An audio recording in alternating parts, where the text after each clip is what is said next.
Okay, so this is part one of our next project, small to tall. And this is about where you want to wind up by the next class. So we'll start with, surprise, a blank sheet of paper. Pulling up my reference there on my iPad. And then we're going to start with vine charcoal. And as you can see, I'm just very lightly roughing in the primary shapes. Not getting too picky, looking at how they fit to the page, i.e. their scale relative to the page.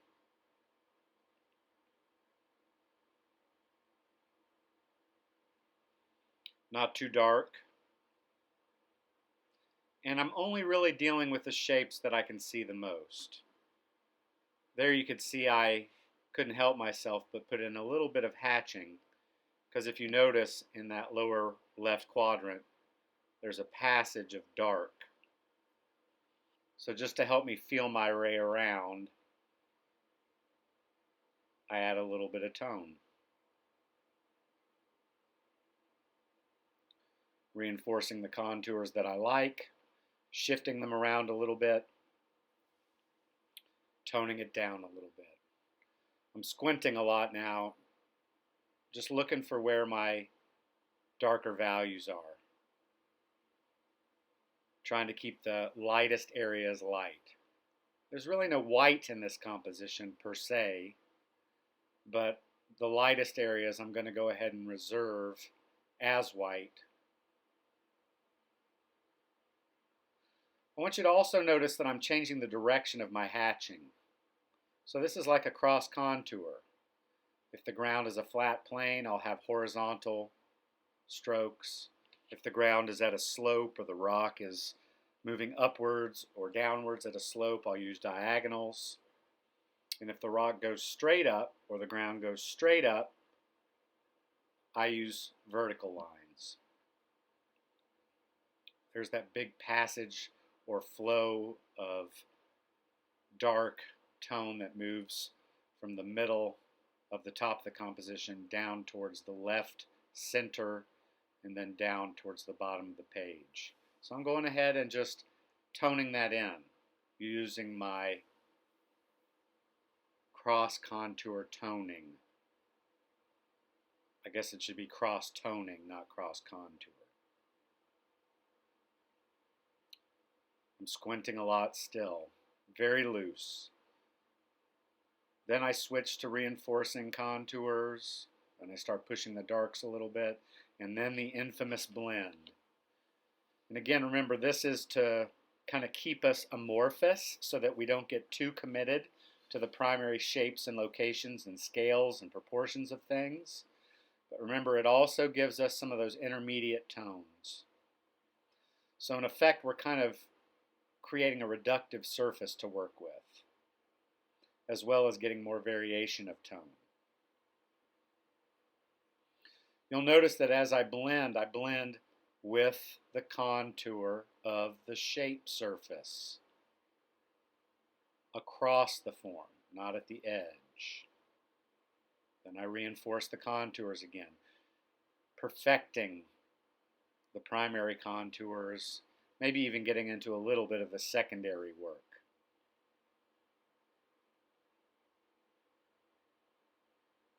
Pushing my darks.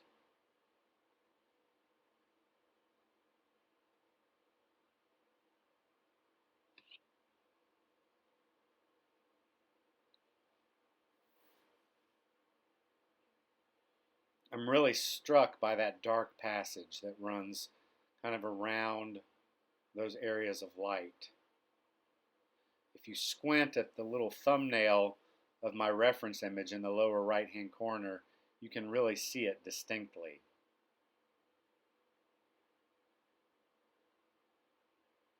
Blending some more. So again, this isn't step 1, step 2, step 3.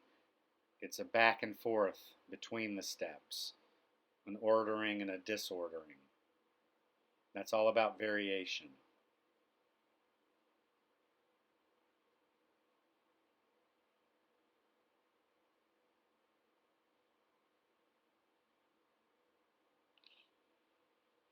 Pushing the darks a little bit darker.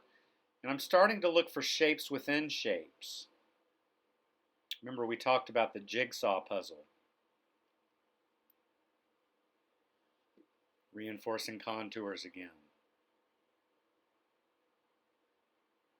Perfecting those primary shapes. Well, not perfecting, refining. Nothing's perfect. Definitely not at this stage. Working the whole, too. Look at how my hand moves over the whole page, never lingering in one area for too long.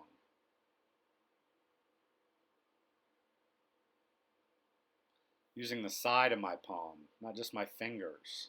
I really want to smear broad areas because I'm working broadly, I'm working generally. When you work particularly, you make smaller marks, smaller movements with smaller tools. But in these beginning stages, it's all about really broad movements.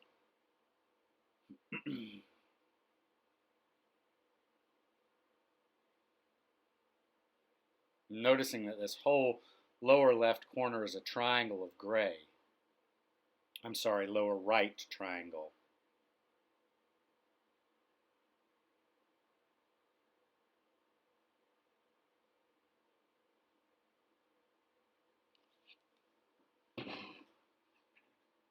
Now I'm looking,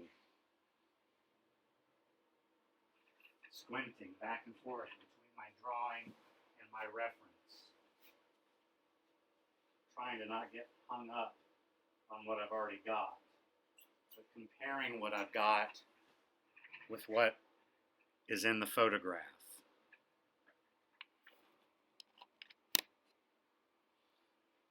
I really clouded it up at this particular moment, and I probably undid a lot of work. But again, remember, we're getting tonal variation every time we do that. And then it's like rinse and repeat. Right now I'm using my charcoal pencil because I don't want my darks to blend too much in my next pass of blending. I want to really establish where my darkest darks are. You'll notice I'm making smaller cross tones, cross surface tones, looking for the forms of the box or the plane. This should remind us of our beginning exercises. Your drawing might be cylinders or spheres or cones or a combination of all of those shapes. Everything can be distilled to the planar shape, the conical shape, the cylindrical shape, the spherical shape. It's all just a variation of more or less complex.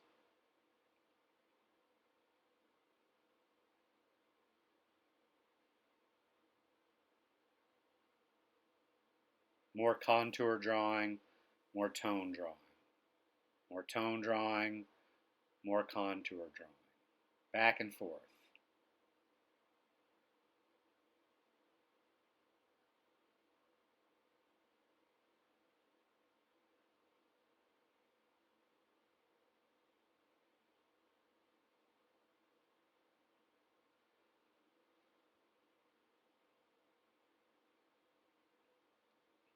I'm starting to see smaller shapes within the larger passages that I've established. That shape isn't perfect, but it's in approximately the same location. Same with this shape.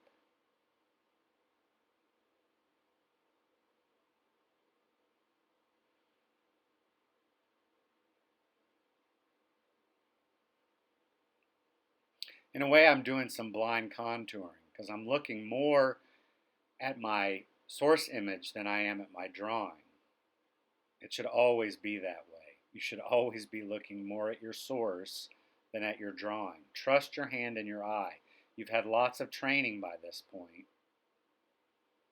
No, I'm not doing grass. Yes, there will be grass there, but really what I'm doing is drawing the dark negative space behind the grass, setting up a context so that I can pull out lighter tones with the eraser later. Now you can see me using the eraser. I'm sorry, I'm still using the charcoal pencil. In a moment I'll be using the eraser to do the same thing that I'm doing with the contouring of the charcoal pencil.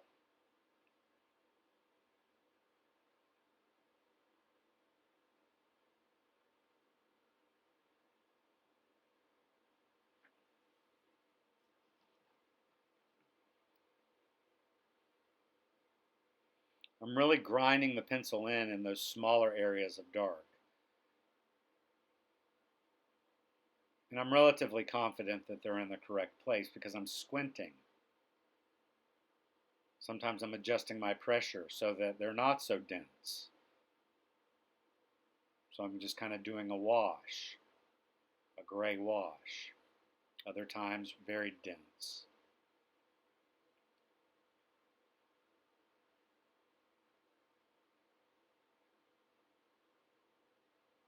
The trick is to vary it, to look at your source and vary it. Don't put black marks where there aren't black marks. It's a waste of time, especially at this stage, where you're using a medium that's not going to smear away or erase away as easily.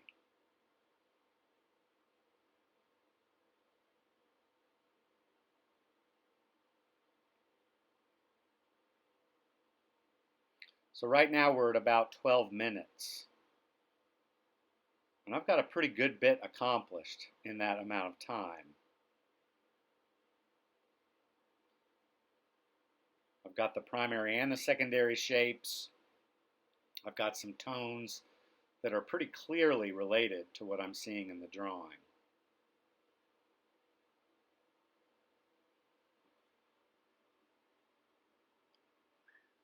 Yes, then I blend again. All those darks are going to turn to a dark gray. Or to state it better, all those blacks are going to turn into a dark gray. Again, I'm not just blindly doing this. I'm doing it in large sweeping movements, but I'm thinking about that surface as if I'm running my hand across an actual three-dimensional shape.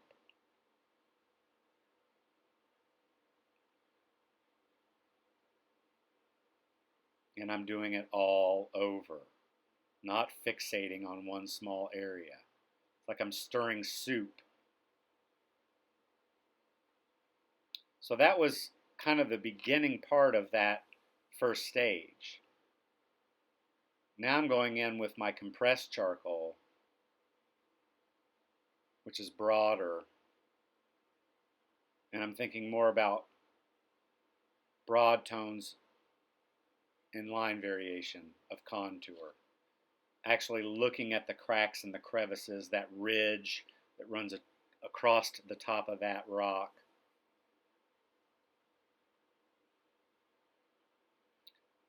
I'm looking at areas of tone that are the same, that are uniform, and I'm saying, okay, are there darker areas within them? So it's those puzzles analogy that I talked about, shapes within shapes.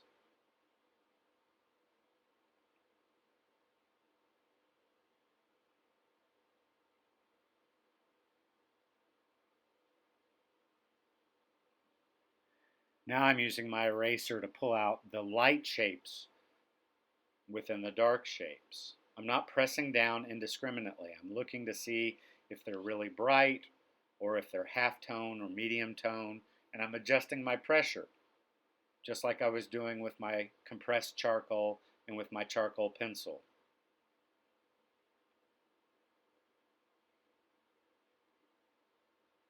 And I'm doing it broadly.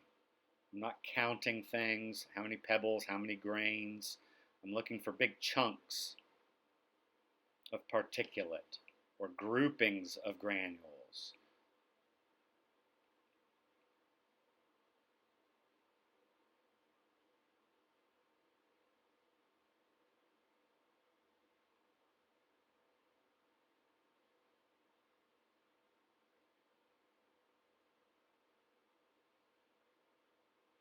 There's another ridge on that rock up at the top like the ridge we dealt with in the middle rock or the lower right rock.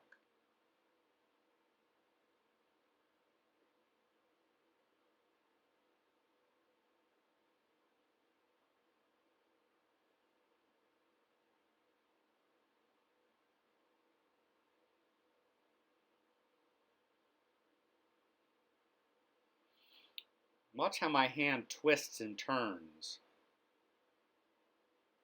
I'm not being obsessive compulsive here. Yeah, I've got to count how many little tiny rocks are there and make them all perfect and whole and, oh, measure their size. No, I'm just kind of being the rock, twisting and turning my hand. Imagine if you ran an eraser over the top of a rock. It wouldn't just go straight like across a piece of paper. It would stumble and stutter. So stumble and stutter. Draw like a rock. Sometimes I practice the moves before I actually make a move.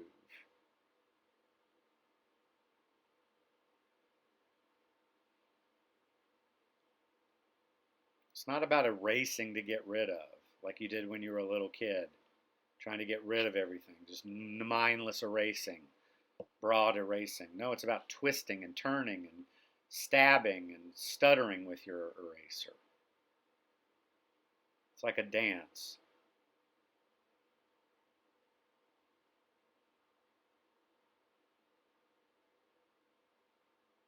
Really observe my hand.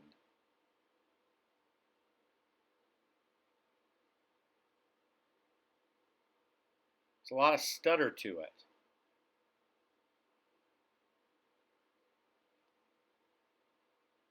That was actually my kneaded eraser. You can see how white it can get when you have a lot of vine charcoal down. So right now there's not a lot of compressed charcoal or charcoal pencil. So that gray is really easily erased back to white. That's the advantage of Conti. The disadvantage, of course, is that it won't stay unless you fix it. Now I've got that compressed charcoal out. I'm doing some of the cracks and fissures in the rocks. Sometimes with the point. Sometimes with the broad side.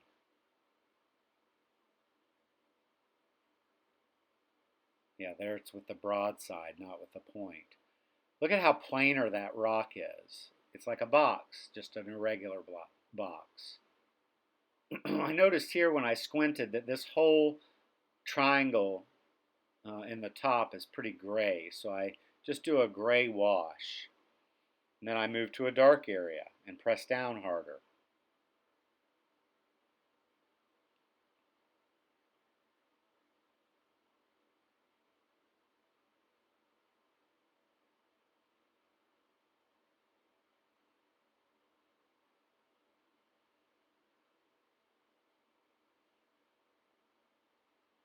Same thing down in this corner.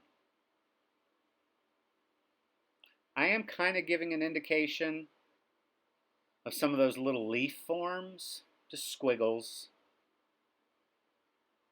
And then I recognize quickly that I should maybe do the negative space around them, tone it down so that I can erase them out since they're lighter than what's behind them. Remember, we're always thinking about what's in front, what's behind. Is it dark against light? Front object dark, back object light? Or is it light against dark? Front object light, back object dark.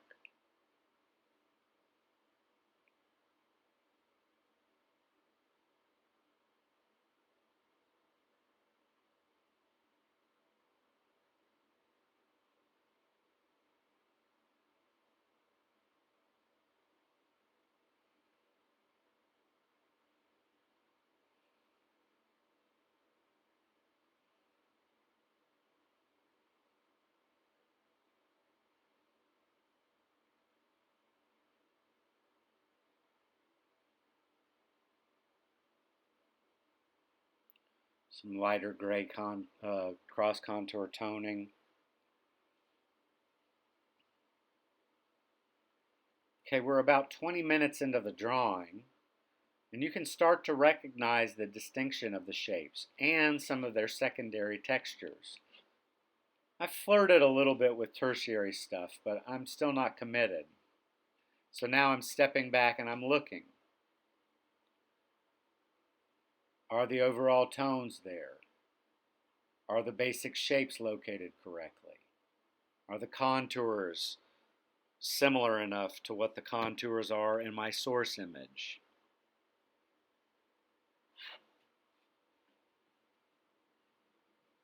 And I'm looking for a while. I'm not just quickly glancing and walking back and working. The more you hurry, the slower it is. The slower you are, the faster it is. The more you spend time looking, the more solutions you'll be able to know how to attack or where to attack, what to attack with. So take some time and step back.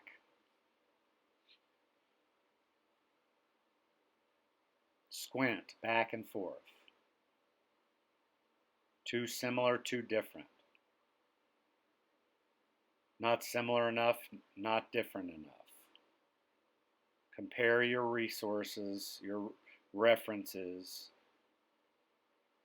to your drawing.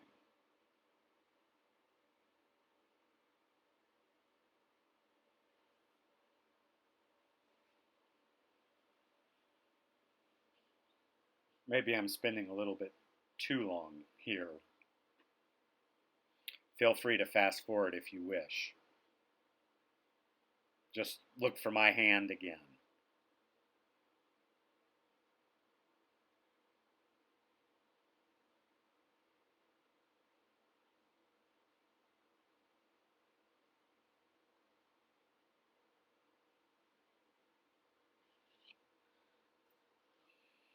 There it is. The blue glove.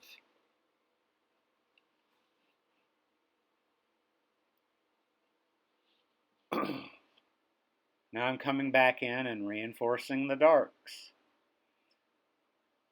It's amazing how just putting those darks down really starts to bring things into focus, to concretize things, to make spatial. And look at how I'm taking those shapes, those gray, dark gray shapes that I have, and I'm not just covering them over. I'm dividing them into multiple shapes.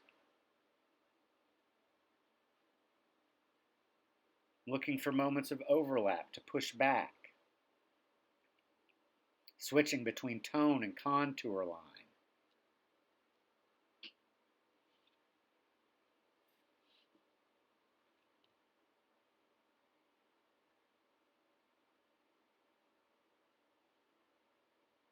Twisting that hand again. It's like a dance.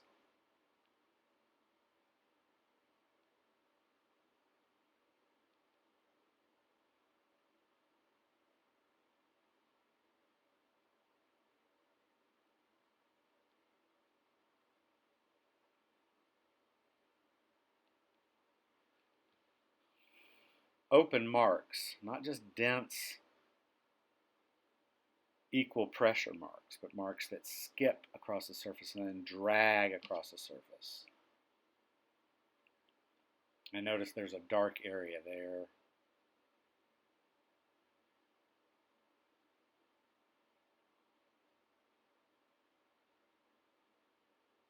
A dark passage in there.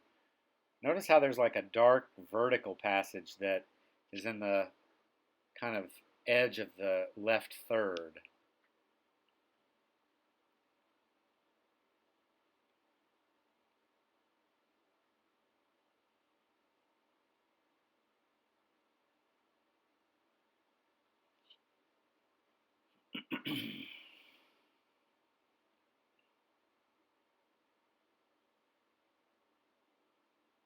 More contouring.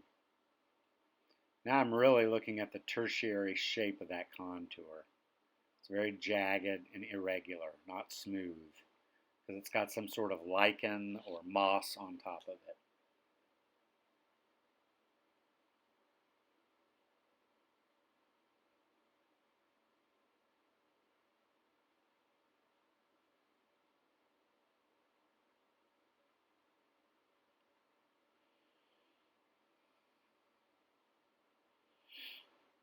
And it doesn't always have to be dark. It can be gray. Kind of tone that back a little bit to really bring that boxy rock forward, make its light more pronounced.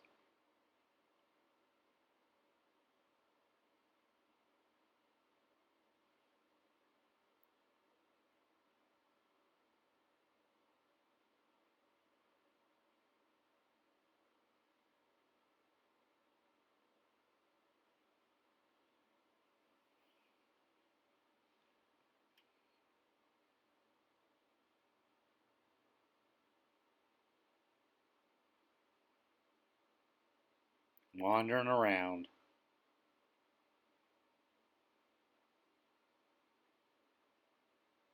Now I'm going to blend again. Look at how I kind of tap and blend. So there's a stuttering in the variation of that tone.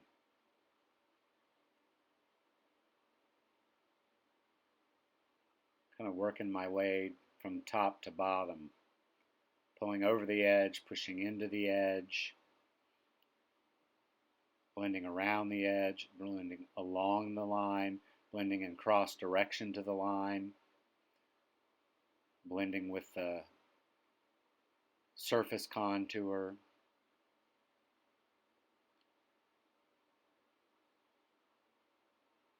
Again, it's reducing that black, but remember, black is an accent color that comes much later in its final form.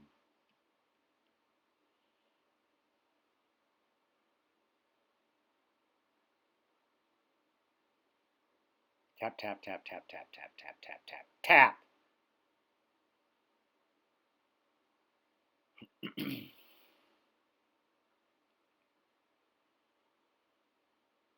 Still haven't gotten much into erasing.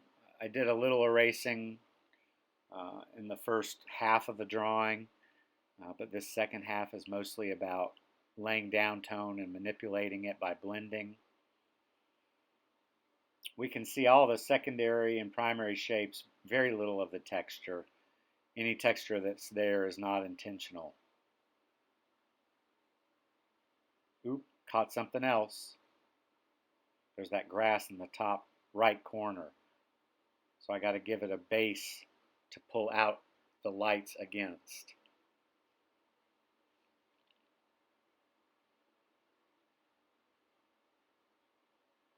Now I'm looking, thinking, is this a good place to stop?